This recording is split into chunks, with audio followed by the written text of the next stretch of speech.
والصلاة والسلام على سيدنا ومولانا محمد وعلى آله وأصحابه أجمعين أما بعد. میرے محترم بھائی اور دوستو،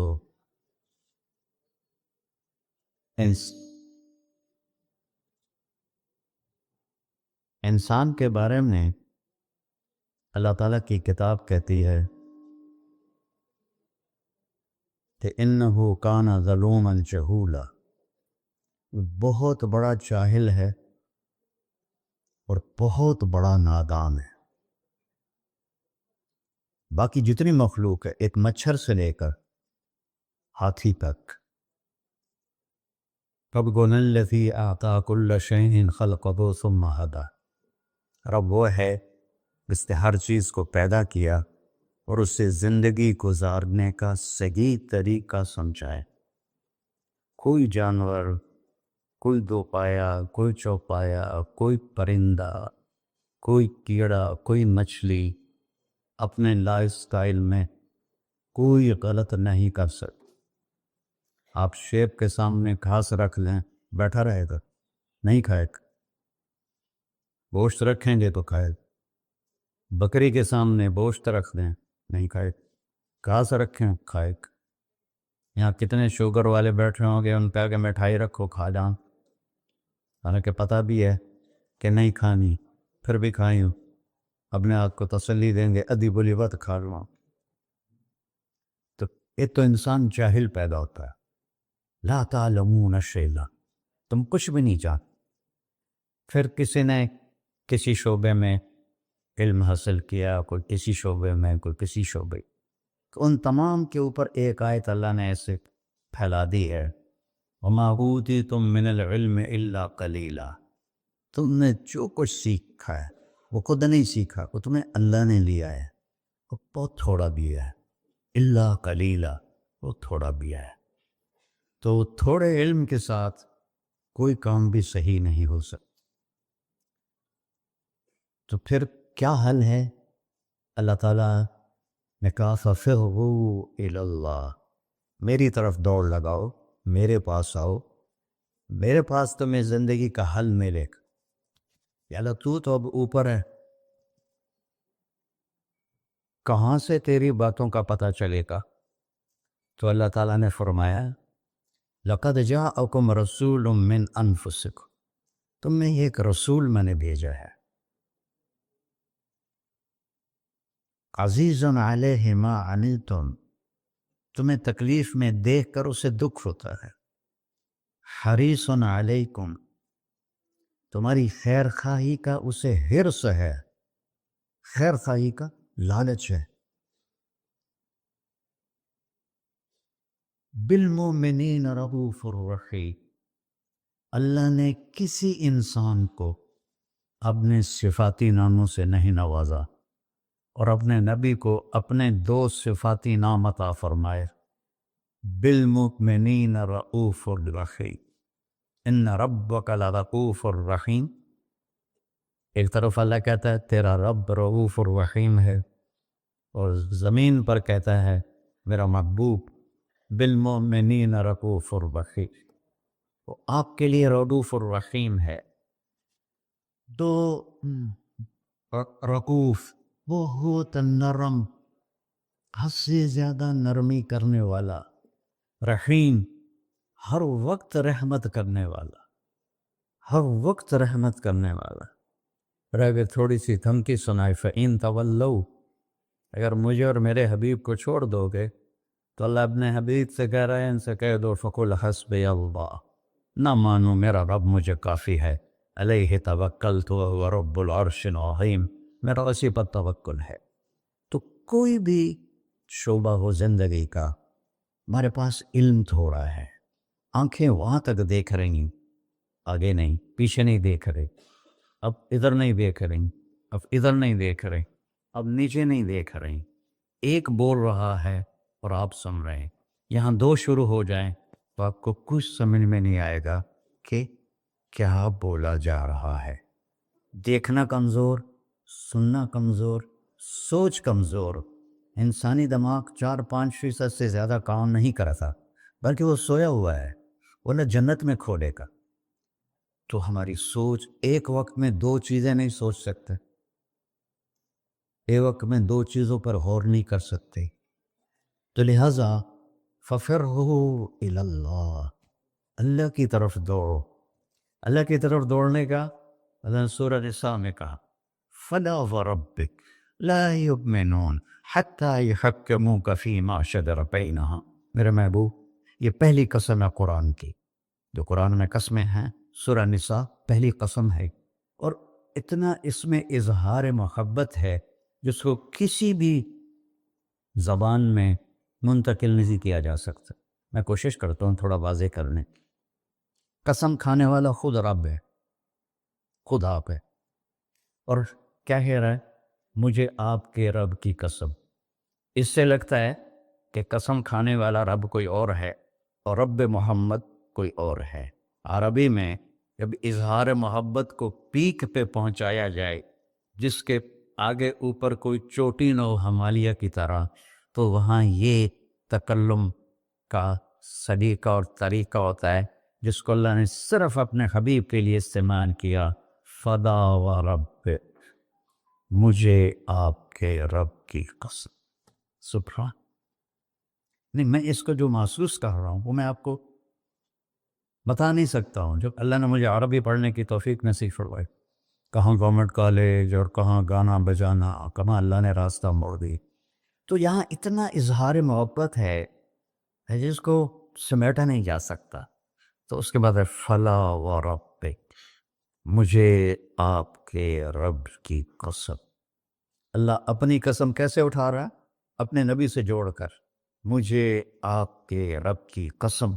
یہ آباد والوں کو بتا دو، جب تک آپ کی غلامی نہیں کریں گے میرے نظروں میں کوئی حیثیت نہیں ہے۔ شاید برج خلیفہ سے بھی بڑا ٹاور بنا دیں، کوئی حیثیت نہیں۔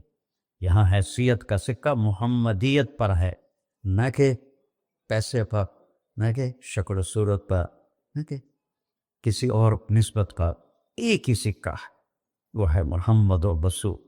جب ہمارے نبی تشریف لے گئے معراج، تو آپ نے عرض کی یا اللہ اتخذت ابراہیم خلیلا وموسیٰ کلیما وَأَلَنْتَ لِدَاوُودَ الْحَدِيدَ وَسَخَّرْتَ لِسُلَيْمَانَ الرِّيَاحَ وَأَحْيَيْتَ لِعِيسَى الْمَوْتَى فَمَاذَا جَعَلْتَ لِي۔ یا اللہ، یہ معراج، موسیٰ علیہ السلام نے کہا ارنی انظر الیک، تھوڑا اپنا نظارہ تو کرا دے۔ تو اللہ تعالیٰ نے کہا لن ترانی موسیٰ، تیرے بس کا نہیں ہے۔ موسیٰ علیہ السلام لاڈلے نبی تھے، ہمارے نبی نے فرمائے، وہ اللہ سے ضد کر لیتے تھے کہ نہیں، ایک واری تو دیکھنا ہے۔ کہا اچھا ٹھیک، میں پہاڑ پہ تجلی ڈالتا ہوں، وہ کھڑا رہے گا تو تو بھی دیکھ لے۔ فلما تجلی ربہ للجبل، اب یہ عرش کے اوپر سے تجلی آئی ہے، پہاڑ پہ پڑی ہے، جعلہ دکا، پہاڑ ریت بن گیا، وخر موسیٰ صاعقہ، اور موسیٰ علیہ السلام بے ہوش ہو کے گئے۔ پتہ نہیں کتنی دیر پڑے گئے، جب ہوش میں آیا تو کہنے یا اللہ میری توبہ ہوں میں نہیں آتا۔ اور یہاں سارے پردے ہٹا کر اللہ اور محبوب آمنے سامنے، اور وہ انہی آنکھوں سے دیکھ۔ جنت میں اللہ نئی آنکھ دے گا جس سے ہم اللہ کو دیکھیں گے، نئے کان دے گا جس سے ہم اللہ کی سنیں۔ میرے محبوب تو اسی دنیاوی آنکھوں سے اپنے اللہ کو ایسے دیکھ رہے ہیں، اور میرا رب کیا پروٹوکول دے رہا ہے۔ آپ لوگوں کا کیا پروٹوکول ہے؟ آج جھنڈے ہوتے ہیں، کل جیل ہوندی، تو میرا رب کہہ رہا ہے السلام علیک ایہا النبی ورحمۃ اللہ وبرکاتہ۔ کیا سلام پیش کیا ہے میرے اللہ نے اپنے بندے کو۔ عبد ہے، عبدہ ورسولہ، عطیات میں پڑھتے ہیں واشہد ان محمدًا عبدہ ورسولہ، اللہ کے بندے ہیں، رسول ہیں۔ اللہ کہہ رہا ہے السلام علیک ایہا النبی، اے عزت والے نبی، ایہا نبی، ورحمۃ اللہ، میری رحمت، وبرکاتہ، اور میری برکتیں۔ اور میرے ماں، اگر اللہ، حدیث میں آتا ہے اگر اللہ ایک تجلی پوری کائنات پہ ڈال دے، عرش سے لے کر نیچے تک، تو جتنی یونیورس ہے، صرف دنیا نہیں، جتنی یونیورس ہے جل کے راکھ ہو جائے گی، راکھ ہو جائے گی۔ اور جو آج تک ناسا والوں نے ڈھونڈا ہے وہ 3% ڈھونڈا ہے، 97% بلیک ہے۔ اس کی ناسا کی رپورٹ ہے، غلط ہے یا صحیح ہے انہیں کے ذمے۔ یہاں سے جہاز اڑے روشنی کی رفتار 3 لاکھ کلومیٹر فی سیکنڈ، 3 لاکھ کلومیٹر فی سیکنڈ اڑے، اور یہاں تک 90 ارب سال اڑتا رہے تو یہ 3% کور ہوگا۔ تو جو 97% ہے ان کو نظر ہی نہیں آتا ہے۔ تو میرے نبی نے فرمایا کل کائنات جل کے راکھ ہو جائے گی، اور میرے رب نے پردہ ہٹایا اور اپنے حبیب کو اپنا آپ دکھایا۔ وہ انہیں دیکھ رہے ہیں، یہ انہیں دیکھ رہے ہیں، ہوش و حواس میں بات ہو رہی ہے۔ اتنی بڑی ہستی کو چھوڑ کر آپ لوگ یا میں کیسے صحیح راستے پہ چل سکتے ہیں؟ جن کا علم کی انتہا ہے اللہ، اور جس نے اللہ کو دیکھ لیا ہو اس کے علم کو کوئی پہنچ سکتا ہے؟ پھر آپ نے فرمایا جیسے میں آگے دیکھتا ہوں میں پیچھے بھی دیکھتا ہوں۔ اللہ مجھے پیچھے بھی دکھا تھا، آگے بھی دکھا تھا۔ اب نماز پڑھا رہے تھے، نماز چلنا شروع کر دیا، چلتے چلتے چلتے دیوار کے ساتھ کھڑے ہو۔ آپ کے زمانے میں محراب نہیں ہوتا تھا، محراب اور مینار یہ دو چیزیں حضرت عمر بن عبدالعزیز نے اضافہ کی۔ کھڑے رہے پھر پیچھے ہٹنا شروع کیا، اور مصلی کے کنارے پر جا کر کھڑے ہو گئے۔ اب سارے صحابہ پریشان کہ ایک ہی ہو گیا، پہلے تو کبھی ہویا نہیں۔ تو جب آپ نے سلام پھیرا کہ یا رسول اللہ یہ آپ نے کیا کیا نماز کے اندر؟ ہماری تو سمجھ سے باہر ہے۔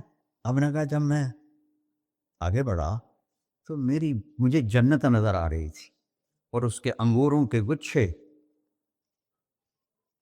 اس کی دیواروں کے باہر نظر آ رہے تھے۔ ان کو دیکھ کے میں آگے چلے۔ اور جنت کہاں ہے؟ 7ویں آسمان پہ فاؤنڈیشن، بغیر لوہے، بغیر بجری کی، بغیر سیمنٹ کے، بغیر یہ اینٹوں کے، اللہ کے امر کی فاؤنڈیشن ہے، اور اس کی چھت اللہ کا عرش ہے۔ اور پھر وہ 7ویں آسمان سے ادھر بھی باہر نکلی ہوئی ہے، جیسے اب لنڈر ڈالتے ہیں، ادھر بھی باہر نکلی ہوئی ہے، ادھر بھی باہر نکلی ہوئی ہے۔ اور اس دنیا کو جتنا بھی آپ آباد کر لو یہ ہوگی تو نہیں، نہ مٹنا تو ہے اس نے، کہ اس کو بنانے والے نے آبادی کے لیے بنایا ہی نہیں ہے۔ ہاں چند دن کے لیے آئے ہیں تو اپنی ضرورتوں کو اللہ رسول کی منشا کے مطابق پورا کریں اور جائیں اپنے گھر۔ تو میرے نبی وہ دیکھ رہے ہیں، اور پھر کہنے لگے آپ پیچھے کیوں ہٹے؟ کہ پھر اللہ نے مجھے جہنم دکھائی۔ جہنم کہاں ہے؟ اس کو میرے نبی نے فکس کر کے بتایا جیسے جنت کو بتایا؟ نہ، اللہ نے بتایا ہے وہ بھی اوپر ہی۔ کب مجھے جہنم نظر آئی، اس کے شعلے نظر آئے تو ڈر کے میں پھر پیچھے ہٹ گیا۔ اب بتاؤ جو اتنی بڑی آنکھ رکھتا ہو، آپ اس کی بات کو نہ مانیں اور بازار کی بات مانیں تو ہم سے بڑا کوئی بیوقوف ہے؟ میرا نبی کہتا ہے، میرا اللہ کہتا ہے، اللہ سود کو مٹاتا اور صدقے کو بڑھاتا ہے۔ آج کے سب تاجروں کا ذہن ہے بینکوں کے بغیر ہم کام کیسے کریں گے؟ تو میں ایک حدیث بیان کر رہا تھا کہ یا اللہ میرے لیے کیا ہے؟ تو اللہ تعالیٰ نے فرمایا آپ کے لیے وہ ہے، کسی کے لیے اولیس قد اعطیتک افضل من ذلک کلہ، میرے محبوب آپ کو تو میں نے وہ دیا ہے جو کسی کو بھی نہیں دیا۔ یا اللہ کیا دیا ہے؟ کہا اللہ ذکرت الا ذکرت معی، قیامت تک تیرا نام میرے نام کے ساتھ جڑ گیا ہے، یہ جدا نہیں ہو سکتا۔ لا الہ الا اللہ بولو آگے۔ لا الہ الا اللہ کے ساتھ 1.25 نبی جڑے، آدم بھی جڑے، شیس بھی جڑے، ادریس بھی جڑے، نوح بھی جڑے، لیکن جیسے کسی کا ٹرانسفر ہو جاتا ہے تو نیم پلیٹ تبدیل ہو جاتی ہے۔ ہر نبی کے جانے کے بعد کلمے کا دوسرا حصہ اس کے نام کے ساتھ تبدیل ہو جاتا تھا، لیکن اللہ نے فرمایا میرے محبوب قیامت کا دھماکہ بھی تیرے نام کو مجھ سے دور نہیں کر سکتا۔ اللہ ذکرت الا ذکرت معی، قیامت تک تیرا نام میرے نام کے ساتھ جڑ گیا۔ وشرحت لک صدرک، میں نے آپ کا سینہ کھول لیا۔ ورفعت لک ذکرک، میں نے آپ کے نام کو بلند کر دیا۔ وجعلتک فاتحا وخاتما، یہ دو عجیب سے تھے۔ اب لوگ پہلے آئے ہیں، میں بعد میں آیا، اب میں پہلے کہلا سکتا ہوں؟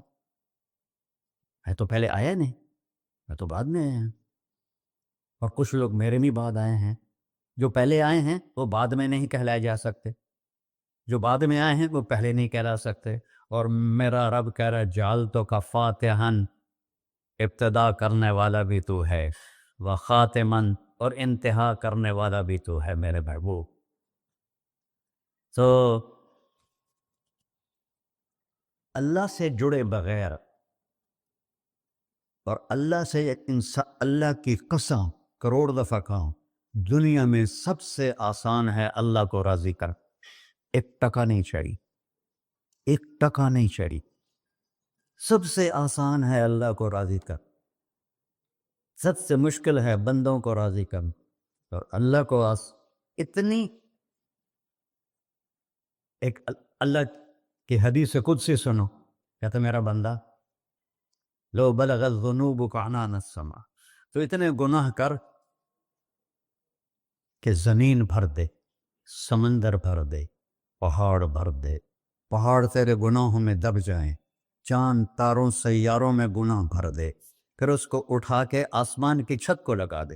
آسمان ناقابل دید ہے، آج تک کوئی نہیں دیکھ سکا، نیلا رنگ تو روشنی ہے سورج کی، اور تو آسمان کی چھت کو ایک عورت، ایک مرد، میں کہتا ہوں سارے فرشتے، سارے انسان، سارے جنات اور جانور بھی انسان بن کے گناہ کریں قیامت تک نہیں اوپر جا سکتے، اور میرا اللہ کہتا ہے تو ایک مرد عورت اتنے کر کہ آسمان کی چھت کو لگائے، اور ساری دنیا کے مفتی کہیں گے بدبخت ہے، برباد ہے، کافر ہے، مرتد ہے، کہا نہ سنی نہ دیگر میرے کو آ جائیں، اور میں نے صرف ایک باری آکھی اللہم اغفر، اے اللہ مجھے معاف کر دے، تو اللہ کہتا ہے غفرت لک ولا ابالی، تیرے سارے معاف کر دوں گا اور مجھے کوئی پوچھنے والا نہیں اور مجھے کوئی پرواہ نہیں۔ ایسا رب کئی اور ہے جو ہم اس کا در چھوڑ کے پھکے کھا رہے ہیں؟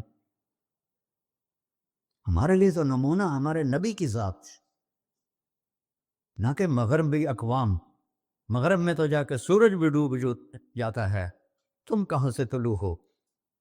میرا نبی کو اللہ نے مشرق میں پیدا کی، مغرب ڈوبنے کی جگہ ہے، مشرق ابھرنے کی جگہ ہے، تو آپ جو کام بھی کریں اس کا ایک معیار ہے، اللہ ناراض نہ ہو اور اللہ کے نبی کا طریقہ کے خلاف نہ ہو، تو پھر دنیا بھی آپ کی ہے، آخرت بھی آپ کی ہے۔ تو اللہ سانہ اچھا، اب معافی مانگ لی، توبہ کر لے، ٹھیک ہے، پھر گناہ ہو گیا، اب کیا کریں؟ اللہ تعالیٰ کہتے آ جا پھر معاف کر دوں گا، پھر گناہ ہو گیا، پھر کیا کریں؟ تو اللہ کہتا آ جا پھر معاف کر لوں گا، اغفر لہم مستغفرونی، جب تک توبہ کرتے رہو گے میں معاف کرتا رہوں۔ جاوید چودھری نے نا مجھے فون کیا، وہ جو کالم والا ہے، کہ مولانا صاحب آپ لوگوں کو گناہوں پہ ابھار رہے ہیں، میں نے کہا خیر ہو انشاءاللہ، وہ کی میں کہتا آپ کہتے ہو جتنے مرضی گناہ کرو توبہ کرو معاف ہو جائیں گے، پھر توبہ کرو معاف ہو جائیں گے، آپ کا نوکر 2-3 دفعہ کرے خرابی تو آپ اسے معاف کریں گے؟ میں کہا بڑا بے وقوف ہے تو جاوید چودھری، تو تارنگ زمین سے اللہ نے حکمڑا چھڑا ہے، تو میں تو اپنے بیٹے کو معاف نہیں کروں گا۔ نوکر تو بات کی بات ہے، وہ اللہ ہے، وہ اللہ ہے، لن تبلغوا ضری فتضرونی ولن تبلغوا نفعی فتنفعونی، تمہاری عبادتیں مجھے نفع نہیں پہنچاتی اور تمہارے گناہ مجھے نقصان نہیں پہنچاتے، تمہارے نافرمانیوں سے میں چھوٹا نہیں ہوتا، تمہاری فرمان برداری سے میں بڑا نہیں ہوتا، میں اللہ اکبر۔ ہم کہتے ہیں اللہ ہر شے سے بڑا ہے، یہ بھی ٹھیک ہے، لیکن اصل معنی یہ نہیں ہے، شے تو شے ہی کوئی نہیں، شے تو مخلوق ہے، کہ تو مخلوق ہے، خالق اور مخلوق میں کیسے جوڑ بٹھائیں؟ ہاں بھائی چوہا چھوٹا ہے، ہاتھی بڑا ہے، ٹھیک ہے، لیکن زمین چھوٹی ہے اور اللہ بڑا ہے، یہ تو مذاق ہے تکبیر کا۔ اللہ اکبر من ان یوسف، یہ اس کا اصل مطلب ہے کہ جتنی تعریفیں اللہ کی کر لو، جتنی حمد و ثنا اللہ کی کر لو اور قیامت تک کرتے رہو، سارے مل کے کرو، سمندر کو سیاہی بنا دیتا ہوں درختوں کو قلم بنا دیتا ہوں، تم پر علم کھول دیتا ہوں، لکھو میری تعریف تعریف تعریف تعریف تعریف۔ سمندر خشک ہو جائے گا، قلم ٹوٹ جائیں گے، تم تھک جاؤ گے، تیرا رب اس سے بھی بڑا ہے، تیرا اللہ اس سے بھی بڑا، چونکہ ابتدا کوئی نہیں، انتہا کوئی نہیں، ہر چیز کی ابتدا بھی ہے، انتہا بھی ہے۔ هو الاول والآخر والظاہر والباطن وهو بكل شيء علیم، سورہ حدید۔ وہ اول، وہ آخر، وہ ظاہر، وہ باطن، اس کو میرے نبی نے کھولا۔ انت الاول فلیس قبلک شیء، تو وہ اول ہے جس سے پہلے کچھ بھی نہیں ہے۔ وانت الآخر فلیس بعدک شیء، تو وہ آخر ہے جس کے بعد بھی کچھ نہیں ہے۔ وانت الظاہر فلیس فوقک شیء، تو اتنا بلند ہے کہ تیرے اوپر کچھ نہیں ہے۔ وانت الباطن فلیس دونک شیء، تو اتنا چھپا ہوا ہے کہ تجھ سے کوئی چیز چھپ نہیں سکتی۔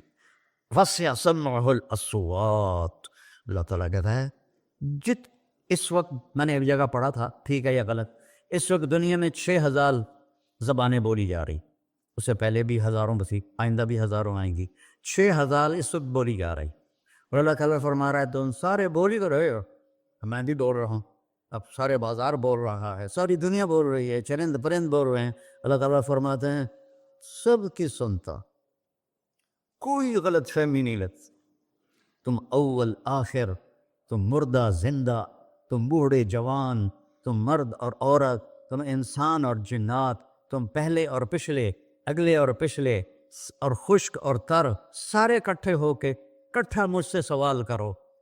ذو لا یلہیہ قول عن قول، کسی ایک کا بول سنتے ہوئے بھی مجھے غفلت نہیں ہوگی، سب کی سنوں گا، پھر سب کا چاہا دے دو۔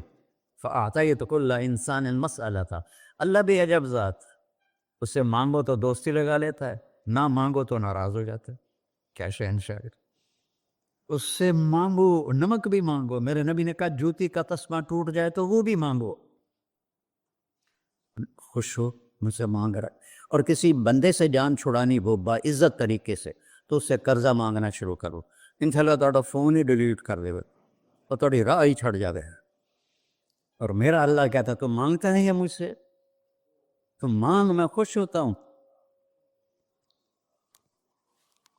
بھائی ڈھیر سارے مفتی بیٹھے ہوں گے، کھڑے ہو کے پینا نہیں سنت ہے، قرآن فتویٰ لا دے ہو میرے پہ، تو اللہ سے دوستی لگانی ہو مانگنا شروع کر، بھکاری کی طرح۔ ہم مانگتے نہیں ہیں، ہمیں دعا کا طریقہ نہیں آتا۔ یہ جو بھکاری کھڑے ہوتے ہیں اچھی خاصی کمائی کرتے ہیں، لیکن ہم ان کے چہرے کے ایکسپریشن دیکھیں، کیا وہ مسکنت کی تصویر بنتے ہیں، پھر ہی تو آپ کچھ دیتے ہیں، میں نے 100 روپے دے دو جی، دو گے اس کو؟ ہم اللہ سے ایسے دعا مانگتے ہیں، اللہ کو اپنا دکھڑا سناؤ، اپنا غم سناؤ، اپنی تکلیفیں سناؤ، یا اللہ میرے ساتھ یہ ہوا، یا اللہ میرے ساتھ یہ ہوا، اب میرے ساتھ یہ ہو رہا ہے، تیرے تو سوا کون ہے، میں کتنے جاؤں، کرنا میرا کم، کر نہیں کرنا پھر بھی کر۔ یہ طریقہ ہے اللہ سے مانگنے۔ یہ تو ہماری نماز کے بعد اماموں نے دعا یاد کی ہوئی ہے، اور دعا بھی گا گا کے پڑھتے ہیں، دعا تو فریاد ہوتی، کوئی فریاد بھی گا کے کرتا ہے۔ اللہ نے ہمارے امام مساجد کو ہدایت سے یہ دعا بھی ترنم میں پڑھ رہا، تو ترنم تو خوشی کے موقع پر ہوتا ہے، اب دعا تو فریاد ہوتی ہے، فریادی بن کے مانگو، کہتا آ جا دروازے کھول دوں گا۔ اور عجب بات بتاؤں، ایمان کی شرط نہیں لگائی، اسلام کی شرط نہیں لگائی، نیک ہونے کی شرط نہیں لگائی، ایک شرط لگائی ہے، امن یجیب المضطر اذا دعاہ، ہندو، مسلم، کافر، مشرک، مومن میرے آگے رو کے مانگ لے تو دے دوں۔ انہوں پتہ نہیں کہ سارے مسلمان نہیں ہیں، مسلمان تو تھوڑے سے ہیں، 100 ارب، باقی تو سب غیر مسلم ہیں۔ وہ رب العالمین اس نے اپنا انٹروڈکشن کرایا ہے، الحمدللہ رب المسلمین تو نہیں کہا، رب العالمین کہا۔ ابراہیم علیہ السلام پہلے نبی ہیں جنہوں نے مہمان نوازی کی سنت جاری کی کہ مہمان کے بغیر کھانا نہیں کھاتے تھے، مہمان ہوتا تھا تو کھانا کھاتے۔ ایک مہمان آ گیا، انہوں نے کھانا رکھا، انہیں لقمہ توڑ کے منہ میں ڈال لیا، تو ابراہیم علیہ السلام نے فرمایا بسم اللہ تھا پڑھ، وہ کہنے لگا میں تو اللہ کو جانتا ہی نہیں ہوں، تو پڑھا کی؟ تو انہوں نے کھانا اٹھا لی، اڑ جا، میں کافر نہیں روٹی کھوا سکتا۔ وہ دروازے تک گیا تھا کہ جبریل آ گیا، اللہ کے خلیل اللہ فرما رہے ہیں 70 سال سے میرا منکر تھا، میں نے تو اس کی روٹی کبھی بند نہیں کی، تو ایک وقت کی نہیں کھلا سکا، واپس بلاؤ اسے، اب کھانا کھلا، میرا بندہ ہے، کھانا کھلا۔ تو ابراہیم علیہ السلام دوڑے، آ جا بھائی کھانا کھا۔ اسے کہ کیوں؟ کہ تیرے میرا رب نے تیری سفارش کی۔ کہنے کا تیرا رب اتنا اچھا ہے، میں اس کو مانتا بھی نہیں، پھر بھی میری سفارش کی ہے، مجھے کلمہ پڑھا دے۔ اللہ نے ایمان بھی دے کر۔ ایک اللہ ہے جس سے سارے مسائل آپ کے حل ہوں۔ ہر انسان کے پاس ایک حد ہے۔ تو میں بتا رہا تھا کہ میرا اللہ سنتا کیسے ہے، دیکھتا کیسے ہے، اس کی مثال دی۔ یرا دبیب النملۃ السوداء علی الصخرۃ السماء فی اللیلۃ الظلماء، کہ تیرے رب کی نظر ایسی طاقتور ہے، کالی رات گھنگور گھٹا ہو، کالے بادل، کالی رات، کالا پہاڑ، کالا پتھر، اس پر ایک کالی چونٹی جا رہی ہے، اس کے اوپر بھی گھاس دھوس اگا ہوا ہے۔ تو میرا اللہ یہ نہیں فرما رہا چونٹی دیکھ رہا ہوں، میرا اللہ فرما رہا ہے چونٹی کے قدموں سے جو لکیر پڑ رہی ہے تیرا رب وہ بھی دیکھ۔ کیا دیکھنے والا! ورنہ اسے ہینکی پھینکی ہو سکتی، اسے دو نمبری ہو سکتی؟ بلا رسلنا لدیہم یکتبون، جو بول رہے ہو، جو کر رہے ہو، یہاں دو بیٹھے ہیں، لکھے جا رہے ہیں۔ ما یلفظ من قول الا لدیہ رقیب عتید، تمہاری زبان سے بول نکلتے ہی فرشتہ اچک کے فائل میں لے لیتے، اور قیامت دن کہے گا اقرأ کتابک وکل انسان الزمناہ طائرہ فی عنقہ ونخرج لہ یوم القیامۃ کتابا منشورا اقرأ کتابک کفی بنفسک الیوم علیک حسیبا۔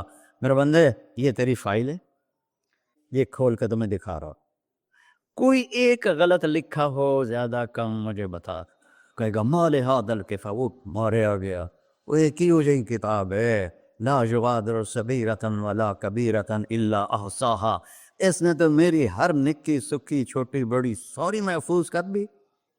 اللہ سے معاملہ ہے، اللہ سے معاملہ ہے، اور اللہ سے معاملہ اللہ کو راضی کرنا کتنا آسان۔ آپ لوگ آپس میں بھی کبھی کھڑ کھبڑ جاتے ہو، بابا من اس سے معاملہ نہیں کرنا، ایسے یہ نہیں کرنا، ایسے وہ نہیں کرنا، اور پھر موت تک بھی ان سے سلام نہیں کرتے ہو۔ اور میرا اللہ کہتا ہے ساری زندگی گناہوں میں گزار کے ایک دفعہ توبہ کر، سارے معاف کر۔ ترمذی شریف کا ایک واقعہ سنا تھا، میرے نبی نے فرمایا موسیٰ علیہ السلام کی قوم میں ایک نوجوان تھا مالدار، اس کا نام تھا کفی، روزانہ نئی لڑکی لاتا تھا، رات کو روزانہ نئی لڑکی اس کے کمرے میں آتی تھی۔ ایک رات ایک ایسی حسین لڑکی تھی، اس کے لیے 60 دینار 4.5 ماشے کا ایک دینار ہوتا ہے، کچھ 250 ماشے کے تولے بنا کر پھر ان کو 3 لاکھ سے ضرب دو تو پھر آپ کو پتہ چلے گا کہ اس کے پاس دولت کتنی تھی اور اس نے خرچ کیا کیا تھا۔ تو جب وہ کمرے میں آیا تو اس نے دیکھا وہ لڑکی رو رہی تھی، تو کفل نے کہا میں زبردستی تو نہیں لایا، رضامندی سے تیری لایا ہوں۔ تو اس نے روتے ہوئے کہا کفل میں بازاری عورت نہیں ہوں، مجھے بھوک نے یہاں پہنچا ہے۔ جیسے مولی یوسف میرا بیٹا بتا رہا تھا، جب میں طوائفوں سے ملا تو میں نے ان کی دبد بھری کہانیاں سنی، تو میری آنکھیں نہیں، میرے دل رو رہا تھا، میرا کلیجہ پھٹ رہا تھا کہ ان کو طوائف بنانے والے یہ بڑے لوگ ہیں۔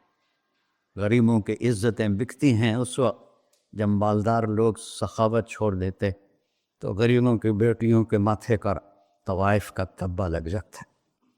اور وہ اس قدر، میں نے ایک کو کہہ دیا بیٹی، وہ رونے لگی، مولانا صاحب سان تک کوئی بیٹی نہیں آتا، تو سیڈے وڈے عالم ہو، میں نے بیٹی آخر ہے۔ ہاں انشاءاللہ کافی ٹائم۔ کفل نے جب اس کے آنسو دیکھے تو اس کو بھی رونا آ گیا، کہنے لگا تو میری بہن ہے، اسی عزت سے واپس چلی جا، پیسے بھی لے جا، اور میرے لیے دعا کر، میں انسان نہیں ہوں، اللہ مجھے معاف کر دے۔ وہ لڑکی چلی گئی۔ کفل کو نہیں پتا کہ چند لمحے بعد کیا ہونے والا ہے، سڈن ڈیتھ ہو گئی اس کی۔ مر گیا۔ سارا شہر جانتا ہے کہ یہ انتہائی غلیظ انسان ہے، اور میرا اللہ اس کی توبہ دیکھ چکا ہے۔ اب اگر یہ اگلی بات بتانے لگا ہوں، یہ نہ ہوتی تو اس کو کوئی دفن کرنے نہ جاتا، پتھروں میں دبا دیتے۔ جب صبح ہوئی، کفل کے دروازے پر نورانی سطر سے لکھا ہوا تھا، ان اللہ قد غفر للکفل، اللہ نے کفل کو معاف کر دیا، جاؤ اس کو عزت سے ہمارے پاس پہنچا۔ بتاؤ اس اللہ سے معاملہ کرنا کتنا آسان ہے۔ وہ سارے خزانوں کا مالک ہے، اس کے بتائے ہوئے طریقے کو چھوڑ کر ہم کہتے ہیں کہ کام بنے گا، اور اس کی بتائی ہوئی لائن پر کہتے ہیں کام نہیں بنے گا۔ اوپر اللہ رؤوف الرحیم، نیچے اللہ کا محبوب رؤوف الرحیم۔ ہم تو دو مہربانوں کے درمیان ہیں۔ اور یا ابا سفیان جئتکم بکرامت الدنیا والآخرہ، ابو سفیان دنیا اور آخرت کی عزت چاہیے تو میرے پیچھے چلنا پڑے گا، اس کے علاوہ کوئی راستہ نہیں ہے، کوئی راستہ نہیں ہے، کوئی راستہ نہیں۔ ایک ہی طریقہ باقی ہے، ایک ہی راستہ باقی ہے، وہ ہے محمد الرسول اللہ۔ لا یؤمنون حتی یحکموک فیما شجر بینہم، اپنے ہر معاملے میں جب میرے نبی آپ کو فالو کریں گے تو میں ان کا بن جاؤں گا، یہ میرے بن جائیں گے۔ یہ مانگیں گے میں دوں گا، یہ سوال کریں گے میں پورا کروں گا، یہ مدد مانگیں گے میں مدد کروں گا۔ کیوں ہماری دعائیں اٹکی ہوئی ہیں؟ کہ ہم باغی لوگ ہیں، ہم باغی مسلمان ہیں، ہم باغی مسلمان ہیں۔ شام پہ پہلا اٹیک ہوا، عمرو بن عاص رضی اللہ تعالیٰ عنہ، 8,000 کا لشکر، ان کو روم کو خبر ہو گئی تھی، تو انہوں نے 1,00,000 کا لشکر بھیج دیا تھا۔ جرجیس اس کا سالار تھا، رومن بادشاہ کا بھائی، تو وہ 8,000 1,00,000 نے ان کو گھیرے میں لے لیے۔ تو حضرت واصلہ رضی اللہ تعالیٰ عنہ اس جنگ میں شریک ہیں، وہ کہتے ہیں کہ ہمیں یقین ہو گیا آج ہماری قبریں یہاں بنے گی، اور عرب کی عادت تھی جنگ میں شعر پڑھتے تھے ابھارنے کے لیے، لیکن حضرت واصلہ فرماتے ہیں اس دن ہمیں شعر بھول گئے، ہماری زبان پہ ایک لفظ تھا، یا رب محمد انصر امت محمد، اے رب محمد امت محمد کی مدد فرما، کہ یہ ہماری زبان پر تھا، تلوار ہاتھ سے چل رہی تھی، زبان اللہ کو پکار رہی تھی۔ حضرت عبداللہ بن عمر، حضرت عمر کے بیٹے بھی اس جنگ میں شریک ہیں، فرماتے ہیں جب سورج ڈھلا تو ہم بار بار آسمان کو دیکھ رہے تھے، میں نے جب اوپر نگاہ دوڑائی تو میں نے دیکھا انفرجت فی السماء فرجۃ، آسمان کا دروازہ کھل گیا، وخرجت منہا خیول شہب، اور اس سے شہابی رنگ کے گھوڑے اور ان کے اوپر سوار، ان کے سروں پہ سفید پگڑیاں، اور سب سے آگے ایک سوار تھا جس کے ہاتھ میں لمبا نیزہ تھا، وہ وہاں سے پکار رہا تھا، ابشروا یا امت محمد، اے امت محمد تمہیں بشارت، قد اتاکم اللہ بالنصر، اللہ تمہاری مدد کو آ گیا۔ فرماتے ہیں وہ ایسے آئے اور ہمارے اندر غائب ہو گئے، اور آدھے گھنٹے بعد 1,00,000 کا لشکر دوڑ رہا تھا 8,000 کے سامنے۔ کبھی ہم بھی تم میں بھی چاہت تھی، کبھی ہم بھی تم میں بھی راحت تھی، کبھی ہم بھی تم بھی تھے آشنا، تمہیں یاد ہو کہ نہ یاد ہو۔ میرے نبی کی زندگی مکمل نمونہ ہے، مکمل، اس کو فالو کرنا ہے، پھر بلڈر بنو، ذمہ دار بنو، پھر ڈاکٹر بنو، پھر تاجر بنو، سائنسدان بنو، عورت ہے مرد ہے جو بھی ہے، کامیابی اس کے ماتھے کا جھومر بن جائے گا کہ وہاں ایک ہی سکہ چلتا ہے، وہ محمد رسول اللہ۔ تو بھائیو، مجھے یہی مختصر بات کرنی تھی کہ اس دنیا کے پیچھے ان دو ہستیوں کو پیچھے نہ کرو، ان کو ناراض نہ کرو۔ یزید نے اہل بیت کا خون کیا، اور اتنا بڑا واقعہ ہے کربلا کہ دنیا کی تاریخ میں نہ پہلے کبھی ہوا نہ بعد میں کہ رسول کی نسل کے 18 نوجوان ذبح کر دیے جائیں۔ یزید 90,00,000 مربع میل پہ حکومت، 90,00,000 مربع میل، ٹھیک، 42 سال کی عمر میں مر گیا۔ اس کا بیٹا معاویہ بن یزید رحمۃ اللہ علیہ 22 سال کی عمر میں تخت پر بیٹھا۔ باپ نے 3 بر اعظم میں حکومت پھیلائی ہوئی ہے، دادا نے پھیلائی تھی، باپ نے اس کو بڑھایا، یزید کے زمانے میں بھی فتوحات ہوئی، اب یہ 3 بر اعظم پر اس نوجوان کی حکومت ہے، یہ بلڈر نہیں ہے، یہ بادشاہ آج کل کے صدر وزیر نہیں ہیں، 2 ٹکے کی ان کی قیمت کوئی نہیں ہے، مطلق بادشاہ ہے۔ 40 دن حکومت کی اور سارے خاندان کو بلایا اور کہنے لگا، اب تصور کرو 22 سال کا ایک شہزادہ ہو، وہ 3 بر اعظم اس کے سامنے ایسے جھکا ہوا ہو، تو اس کو کیسے آپ میئر کر سکتے ہیں؟ جبکہ کاغذ کے نوٹ نہیں تھے، سونا تھا، چاندی تھی، ہیرے تھے، اصل دولت تھی۔ یہ کاغذ کوئی دولت ہے؟ یہ تو یہودیوں نے آپ کو بیوقوف بنایا ہوا ہے۔ انہیں سب کو اکٹھا کیا، اس نے ایک چھوٹا سا خطبہ دیا، کہنے لگا، کانا ابی جبارن، میرا باپ ظالم تھا، اس نے اہل بیت کا خون کیا، اور جس تخت کے نیچے اہل بیت کا خون ہو میں اس پہ لعنت بیچتا ہوں، یہ ہے تمہاری سلطنت، جس کو چاہو دے دو، میں بری ہوں۔ 3 بر اعظم کی حکومت اللہ رسول پہ قربان کر کے گھر بیٹھ گیا، اور آج اس کو کس عزت کے ساتھ میں سنا رہا ہوں۔ اس کے باپ کو بولتے ہوئے میرا لہجہ کیسا تھا، اور اس کے بیٹے کو بولتے ہوئے میرا لہجہ کیسا ہے۔ 3 بر اعظم کی سلطنت چھوڑ دی کہ اس کے نیچے اہل بیت کا خون ہے، مجھے نہیں چاہیے۔ تو اللہ اور اس کے رسول کو راضی کرنے کے لیے بڑے سے بڑا سودا بھی سستا ہے، بڑے سے بڑا سودا بھی سستا ہے۔ ایک صحابی آئے، یا رسول اللہ، میرا پڑوسی ہے، اس کی کھجور ایسے میرے گھر میں آتی ہے، اس پر جب پھل پکتا ہے تو وہ گرتا ہے، میرے چھوٹے چھوٹے بچے اٹھا کے کھانے لگتے ہیں، ادھر سے بھاگ کے آتا ان کے منہ سے نکال لیتا ہے۔ اس کی تو محنت کریں کہ اتنی سخت، وہ منافق تھا، اس کی اتنی سختی نہ کرے، تو آپ نے اسے بلایا، کہا بھائی ایک سودا کرتے ہو؟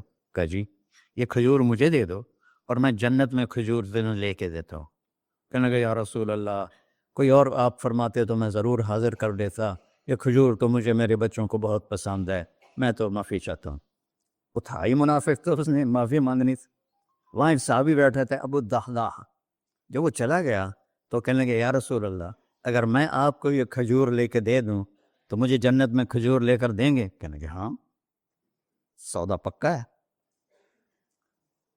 تو وہ گیا اس کے پیچھے، کہنے لگا، بھائی کھجور بیچو گے؟ کہا نہیں۔ کہا بھائی بیچ دو۔ ارے جا، میں نے رسول اللہ کو نہیں بیچی، تجھے کیسے بیچوں گا؟ انہوں نے کہا منہ مانگی قیمت لے لے، منہ سے بول کیا لینا چاہتا۔ ابو الدحداح کا باغ تھا تیار، 600 کھجوریں، میں ذمہ دار ہوں، مجھے پتا ہے کہ 600 کھجوروں کی کتنی قیمت ہوتی ہے۔ جیسے آپ بلڈنگ کو جانتے ہیں، میں نہیں جانتا، آپ ذمہ داروں کو نہیں جانتے، میں جانتا ہوں۔ 600 کھجوروں کا باغ، تو اس نے اس کو لاجواب کرنے کے لیے کہا، اپنا باغ دے دے، کھجور لے لے۔ اب یہ کہتا ہے پھرے گا تو نہیں؟ آپ لوگ تاجر بیٹھے ہیں، اس کے بول کی طاقت دیکھو، اس سے کہہ رہا ہے اب معاہدے سے پھرو گے تو نہیں؟ انہوں نے کہا میں پاگل ہوں جو پھرا، میں نے 600 کھجوروں کا باغ لگ دیا۔ پھر انہوں نے کہا چل ڈن، 600 کھجوروں کا باغ تیرا اور یہ کھجور میری۔ اور وہاں سے سیدھا گیا اپنے باغ میں۔ کھجوروں کا زمانہ تھا تو مدینے والے کھجوروں کے پھل کے زمانے میں باغ میں شفٹ ہو جاتے تھے، چھوٹے چھوٹے بنائے ہوتے تھے کمرے، وہاں بچے وہ سب رہتے تھے، کھجوروں کی پہرہ داری بھی اور توڑنا بھی۔ تو وہ ہائے قربان جاؤں نبی کے صحابہ پر، وہ باغ میں اندر نہیں گئے، باہر کھڑے ہو کہ کہیں نیت نہ بدل جائے، اتنا بڑا باغ دیتے ہوئے باہر سے پکارا، ام الدحداح بیگم، کہ جی، کہ باہر آ جاؤ، بچوں کو بھی لے کے آ جاؤ۔ کیا ہوا؟ کہا میں نے باغ بیچ دیا۔ انہیں کہا کتنے میں؟ کہ جنت میں کھجور مل گئی۔ وہ کہنے لگی ربح البیع، ربح البیع، ربح البیع، واہ ابو الدحداح، کیا سودا کیا تو، کیا سودا کیا تو۔ ارے کہ عورتیں زیادہ شور مجھے مروا دیتا ہے، یہ بچے کے تو کھاسیں تمہیں کے تو کھاساں، ربح البیع۔ اس کے بعد بھاگا ہوا آیا اللہ کے نبی کے پاس، یا رسول اللہ، میں نے کھجور خرید، آپ اس انصاری کو دے دے۔ تو آپ نے پوچھا کتنے میں خریدی ہے؟ کا سارا باغ دے دیا ہے، کھجور لے لی۔ ہم نے کہا پہلا سودا کینسل، کم من عذق رداح ودار فیاح لأبی الداحداح۔ اب تیرے لیے میں دیکھ رہا ہوں تیرے رب نے جنت میں کھجوروں کے باغ لگا دیے ہیں، اور تیرے کوٹھے کی جگہ کھجوروں میں محل بنا دیے ہیں سونے چاندی کے۔ جنت میں تو مٹی نام کی شے کوئی نہیں، لوہے نام کی شے کوئی نہیں، ایک ہر گھر ایک اینٹ سونے کی، ایک چاندی کی، ایک زمرد کی، ایک یاقوت کی، مشک کا گارا اور زعفران کی گھاس، اور اس کا لنٹر اللہ کا عرش ہے۔ تو سودے کر گئے، اب سب کچھ کرو لیکن اللہ رسول کو پیچھے نہ چھوڑ، کیونکہ ہمیشہ تو زندہ نہیں رہنا، چلے جانا ہے۔ دنیا میں سب سے بڑا محل بنایا تھا کسریٰ نے، نوشیروان کے پوتے خسرو پرویز نے، جس نے ہمارے نبی کا خط پھاڑا تھا۔ 40,000 پلرز پر وہ گھر تھا۔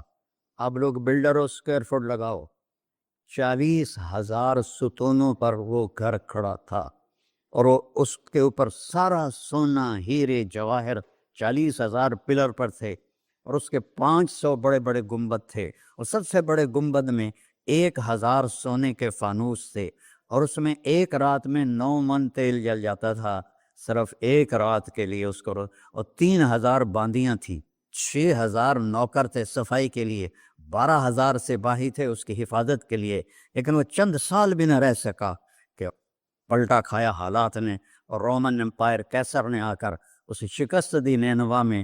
ہمارے نبی کے خط پھاڑنے کے بعد آپ نے فرمایا تھا کسریٰ نے اپنا ملک پھاڑ دیا، تو وہ آیا، وہ شکست کھائی کسریٰ نے اور بھاگ گیا، اس نے سارے محل کو آگ لگایا، مٹی کا ڈھیر بنایا، اور مسلمانوں میں سب سے بڑا محل بنایا اندلس کے بادشاہ عبد الرحمن نے الثالث نے، 4,316 پلر پر تھا وہ گھر، اور پورے یورپ میں اس کی دھاک تھی، ہر طرف سے ہیرے آ رہے ہیں، موتی آ رہے ہیں، جواہر آ رہے ہیں، پورے پلر، پوری چھت سونے سے بنی تھی، اور پورے پلروں پر ہیرے جواہرات تھے، اور باہر ایک بڑا تالاب تھا، کس کا؟ پارے کا، پانی کا نہیں، پارے کا۔ اس میں کیا کرشمہ تھا؟ اس کو اس اینگل سے انجینئرز نے بنایا تھا کہ سورج کی شعائیں جب پارے پر پڑتی تھیں تو پارا تو ہلتا ہے، کھڑا نہیں رہتا، تو شعائیں ایسے ایسے ڈانس کرتے کرتے کرتے محل پہ پڑتی تھیں، تو لگتا تھا پورا محل رقص کر رہا ہے۔ اب میں وہاں گیا تو ایک کوٹھے کے سوا وہاں کچھ بھی نہیں تھا، وہ بھی کوٹھے کی چھت نیچے گری ہوئی تھی۔ تو آپ لوگوں کو دیکھو، ہمارے نبی پہ قربان جائے، انہوں نے ہمیں کیسی پیاری زندگی دی۔ وضو سے پہلے ایک دعا سکھائی ہمارے نبی نے، ہم 5 دفعہ تو کم از کم کرتے ہیں وضو، کہ اللہم اغفر لی ذنبی ووسع لی فی داری وبارک لی فی رزقی، دنیا بھی جوڑ دی، آخرت بھی، یار میرے کو معاف فرما، مجھے بڑا گھر دے، مجھے کھلا گھر دے، مجھے کھلا کر دے، اور میرے رزق میں برکت دے۔ کھلا گھر اللہ کی نعمت ہے، آپ لوگوں کو میسر کر رہے ہیں سہولتیں، آپ کو اجر ملے گا اگر اس میں جھوٹ نہ ہو، سود نہ ہو، کھوٹ نہ ہو، ہیرا پھیری نہ ہو، وعدہ خلافی نہ ہو، تو یہی آپ کی جنت کا راستہ ہے۔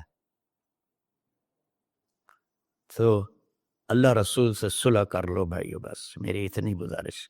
اور آخر میں ایک حدیث سناتا ہوں، 10 لاکھ حدیثیں ہیں میرے نبی کی، ایک سناتا ہوں، ساری کور ہو جائیں گی۔ ایک تو ہے فرض، نماز نہیں چھوڑنا، روزہ نہیں چھوڑنا، زکوٰۃ نہیں چھوڑنا، حج فرض ہے نہیں چھوڑنا۔ اس کے بعد میرے نبی نے کہا 4 چیزیں مجھ سے لے، 5 میں نہیں کہیں، کہ 4 باتیں مجھ سے لے لو، صرف 4 باتیں مجھ سے لے لو، دنیا بھی تمہاری ہے، آخرت بھی تمہاری۔ سبحان اللہ۔ اور اس سے زیادہ کیا آسانی دے میرا نبی، اتنے 100 نفل پڑھو ہوتے، اتنے عمرے کرو ہوتے، اتنے حج کرو ہوتے، اتنی تہجد پڑھو ہوتے، تو سارے مر گئے سے، کہ 4 باتیں لے لو، دنیا میں بھی مزہ رہے گا، آخرت میں۔ پہلی بات کیا ہے؟ صدق و حدیث، ہر معاملے میں سچ بولنا، جھوٹ نہ بول۔ ایک صحابی نے پوچھا یا رسول اللہ، مسلمان بزدل ہو سکتا ہے؟ اب نے کہا کنجوس ہو سکتا ہے؟ اب نے کہا جھوٹ بول سکتا ہے؟ کہ نہیں، جھوٹ نہیں ہو سکتا، سچ بول، سچ کی قیمت ادا کرو، حفظ و امانت، کسی کو دھوکہ نہ، چیز کوئی اور ہو، دکھا کوئی اور رہے ہو، میٹیریل کوئی اور ہے، بتا کوئی اور رہے ہو، حفظ و امانت، دیانتداری سے کام کرو، کسی کو دھوکہ نہ دو۔ آپ نے فرمایا میں اپنے امتی سے ہر گناہ کی توقع رکھتا ہوں، بشر ہے بیچارہ، لیکن میرا امتی ہے تو دو نہیں کرے۔ واہ یا رسول اللہ، آپ نے کیا چاہا اور ہم نے کیا کیا کہ دو کام نہیں کرے گا، ایک جھوٹ کبھی نہیں بولے گا، ایک دھوکہ کبھی نہیں دے گا۔ اور سب ہمارے، میں تو 100 ملک پھرا ہوں، مسلمان جھوٹ اور دھوکے میں پھنسے پڑے، غرق ہوئے پڑے، چاہے عربی ہیں چاہے غیر عربی ہیں، مالدار ہیں فقیر ہیں، اس گندگی میں سب ڈوبے ہوئے ہیں۔ تو صدق و حدیث، سچ بولو، حفظ و امانت، دھوکہ نہیں دے۔ تیسری کیا ہے؟ حسن خلیقت، اخلاق اچھے کر، اخلاق اچھے کر۔ اور اخلاق اچھے کرنے کے لیے ایک کام کر لی، اس کو تالا لگا، صرف ایک کام، اس سے کوئی گالی نہ نکلے، جھوٹ نہ نکلے، غیبت نہ نکلے، طنز نہ نکلے، بے عزت نہ کرو۔ عام طور پر ہمارے ماحول میں نوکروں کو بہت ڈانٹ ڈپٹ ہوتی ہے، اس کو قابو میں رکھو۔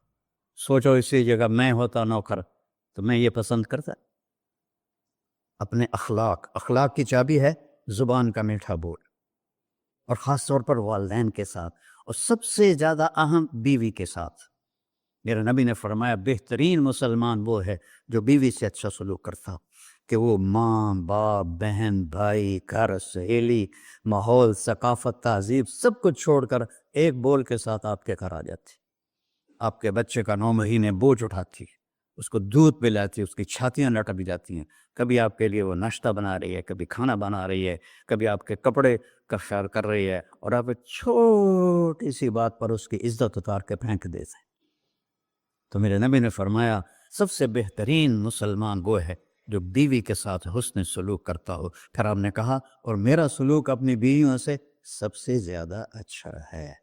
اظہار محبت کرو، ماں سے باپ سے اولاد سے بیوی سے، اظہار بہت ضروری۔ یہ پریزنٹیشن اظہار ہی تو تھا، یہ اظہار نہ ہو تو پتہ کیسے چلے؟ اپنے ماں کے پاؤں چومو، باپ کا ماتھا چومو، ان کے آگے نوکر بن کے کھڑے ہو، بیوی سے کہو مجھے تم سے بہت پیار ہے، وہ اچھا کپڑا پہنے تعریف کرو، اچھا کھانا بنائے تعریف کرو۔ انسان بھوکا ہے اس چیز کا، میرے نبی سے بڑھ کر کوئی ہو سکتا ہے؟ آپ حضرت عائشہ سے فرما رہے ہیں، چونکہ حضرت عائشہ کماری بھی تھی، چھوٹی بھی تھی۔ حضرت عائشہ جس نے اللہ کو دیکھا ہو اس کے لیے عورت کوئی چیز نہیں ہے۔ ایک حدیث سناتا ہوں، مالی فی النساء من رغبہ، مجھے عورتوں کی کوئی رغبت نہیں۔ اللہ کو دیکھنے کے بعد کس چیز کی رغبت؟ ہم نے کہا عائشہ انہ لیہون علی الموت ان اریتک زوجتی فی الجنہ، عائشہ جب سے مجھے پتہ چلا ہے نا تو جنت میں میری بیوی ہے تو مجھے تو موت ہی اچھی لگنے لگ گئی۔ یہ اظہار محبت ہمیں سکھایا اپنے بچوں کے ساتھ بھی۔ میرے بچے بڑے ہو گئے لیکن میں نے ایسے گلے لگاتا ہوں جیسے یہ چھوٹے بچے، کہ یہ محبت ٹرانسفر ہوتی ہے، ہم اظہار نہیں کر سکتے۔ تو بچوں پر اپنی رائے مسلط نہ کہو، کہ وہ بڑے ہو جائیں تو شریعت نے ان کو حق دیا ہے، اس سے آپ کا گھر خوبصورت بن جائے گا۔ یہ میرے نبی کی پیاری زندگی کے چند صفحات میں نے آپ کے سامنے پیش کیے ہیں، تو طویل داستان ہے، سناتے سناتے عمر بھی بیت جائے تو ایک ذرہ بھی ادا نہ ہوگا، لیکن خلاصتاً میں نے آپ سے عرض کر دیا، صدق و حدیث، حفظ و امانت، حسن و خلیقت، سچائی، دیانتداری، اخلاق، اور چوتھا اور آخری عفت فی طعمت، رزق حلال کماؤ، رزق حلال کماؤ۔ من امسا قالنا بعمل یدہ امسا مغفورا لہ، مسلم شریف کی حدیث ہے، جو صبح سے شام تک اپنے دنیا کے کاموں میں حلال اور رزق کی تلاش میں تھک کے گھر جاتا ہے، اس کے اس دن کے سارے گناہ معاف ہو جاتے۔ کتنا بڑا عمل ہے رزق حلال، بندگی بن جاتا ہے۔ آپ نے ایک صحابی کو دیکھا، ان کے ہاتھوں پہ چھالے نہیں، وہ جو مزدوروں کے نشان ہوتے ہیں نا، کئی چلا چلا کے، وہ تھے۔ تو آپ نے ان سے پوچھا سعد یہ کیا ہے؟ کہ یا رسول اللہ بچوں کے لیے روزی کماتا ہوں، اپنے ہاتھ سے کام کرتا ہوں، تو میرے ہاتھوں پہ یہ نشان پڑ گئے۔ تو آپ نے ان کا ہاتھ ایسے پکڑ سب کو دکھا کر ایسے اس کا بوسہ لیا، پھر فرمایا جو ہاتھ بچوں کو حلال کھلاتے ہوئے ایسا ہو جاتا ہے اس پہ جہنم کی آگ حرام ہو جاتی۔ صرف نماز سے نہیں گناہ معاف ہوتے، حج سے نہیں معاف ہوتے، رزق کے حلال کے کمانے سے بھی روزانہ کی صفائی ہو جاتی ہے۔ ابھی سودا ہے اللہ رسول سے کر لو تو موج ہی موج ہے، اور اگر انہیں بکھیڑوں میں پڑے رہے تو مر کے زیرو ہی ہونا ہوتا ہے، کچھ بھی ساتھ نہیں جاتا۔ تو اللہ مجھے بھی توفیق دے، اللہ آپ کو بھی توفیق دے کہ ہم اپنے نبی کی زندگی کو اور اپنے رب کو سامنے رکھ کر زندگی گزاریں، اور آپس میں اگر لڑے ہوئے ہو صلح کر لو، آپس میں کوئی لڑو، دیکھو جھگڑا ہو جاتا ہے، بول چال بند نہ کرو، جھگڑا ماں سے بھی ہو جاتا ہے، باپ سے بھی، بیوی سے بھی، بول چال بند نہ کرو، نہیں بس ساڈا بائی کاٹ۔ ہم تو پنجابی لوگ ہیں، دیہاتی کو تھوڑی اونچ نیچ ہو جائے تو ہماری لینگویج اساں لیکا چھک دیتا ہے، سمجھو، ہم نے لکیر لگا دی ہے، نہ انہاں دے مرن تے جاونا ہے، نہ انہاں دی شادی تے جاؤں، یہ ساڈے جنازے وچ بھی نہ عام۔ اللہ میرے گاؤں میں جنازہ تھا، میرا اپنا عزیز، اس کی والدہ فوت ہو، تو رشتہ داروں میں قریبی رشتہ دار جنازے میں پہلی صف میں کھڑا تھا، تو جنازے پر تو سب کے دل نرم ہو جاتے ہیں، جب اس نے دیکھا نا کہ میاں صادق میری ماں دے جنازے چوں باہر نکل جا، یہ تہذیب ہے ہماری۔ تو جھگڑا ایک فطری چیز ہے، لیکن بول چال بند نہیں کرنی ہے، دل میں نفرت نہیں پالنی ہے، اس کو صاف کر کے معاف کرنا ہے، اللہ بہت خوش ہوتا ہے۔ اور میاں بیوی میں جھگڑا ہو جائے اور وہ صلح کر لیں، اللہ ان کے پچھلے سارے گناہ معاف کر دیتا ہے، کیا مزے کی بات۔ السلام علیکم۔ دعا فرما، دعا فرما ہے، اچھا بھائی بیٹھ جائیں، دعا کر لیں۔ انت اہلہ وصلی علی محمد کما انت اہلہ وفعل بنا ما انت اہلہ انک اہل التقوی و اہل المغفرہ۔ یا تا یہ سارے دوست احباب تیری محبت میں آئے ہیں، ہم سب نے تیرے نام کو زندہ کیا ہے، ہماری یہ محفل قبول فرما اور ہماری یہ مجلس قبول فرما، اور یا اللہ جو کچھ کہا ہے اس کے مطابق ہماری زندگی بنا دے، اور یا اللہ جو ہم نے نیت کی ہے کہ غزہ کے مسلمانوں کو گھر دینا ہے، چھت دینی ہے، ان سب کو، یہ کسی ایک آدمی کے بس کا کام نہیں ہے، یہ سارے مل کر کریں، ہم بھی کریں، اس لیے ہمیں توفیق نصیب فرما۔ تیری نبی کا فرمان ہے، جو میری امت کی دنیا کا خیال نہیں کرتا وہ مجھ سے نہیں ہے، اور اس وقت سب سے محتاج امت غزہ کے اہل ایمان ہے۔ تو یا اللہ ان سارے بھائیوں کو ہمت دے، توفیق دے، ہمیں وہاں تک پہنچانے کا وسیلہ تو نے بنایا ہوا ہے، ہمیں یہ امانتیں ان تک پہنچانے کی توفیق دے، ان کے کاموں میں برکت دے، ان کے قرضوں کو اتار دے، ان کو سود سے بچا دے، ان کو دیانتداری نصیب فرما، شفافیت نصیب فرما، مرتے وقت ہم سب کو کلمہ نصیب فرما۔ وصلی اللہ علی نبی الکریم۔ میرے نبی کے پردادا حضرت ہاشم بن عبد مناف کو غزہ میں دفن ہے، اور اس ملک میں عیسیٰ علیہ السلام، موسیٰ علیہ السلام، ہارون علیہ السلام، زکریا علیہ السلام، یحییٰ علیہ السلام، داؤد علیہ السلام، سلیمان علیہ السلام، اتنے نبی اس مٹی میں دفن ہیں۔ تو اللہ آپ کو ہمت دے، کھل کر خرچ کریں، اللہ واپس کرتا ہے۔ بھائی مسافے نہ کرنا، ایک بیان میں نے جمعے پہ کیا تھا، اس کی تھکاوٹ ابھی باقی تھی کہ پر یہاں آنا پڑ گیا، تو السلام علیکم ورحمۃ اللہ وبرکاتہ مسافہ نہیں کیجیے گا،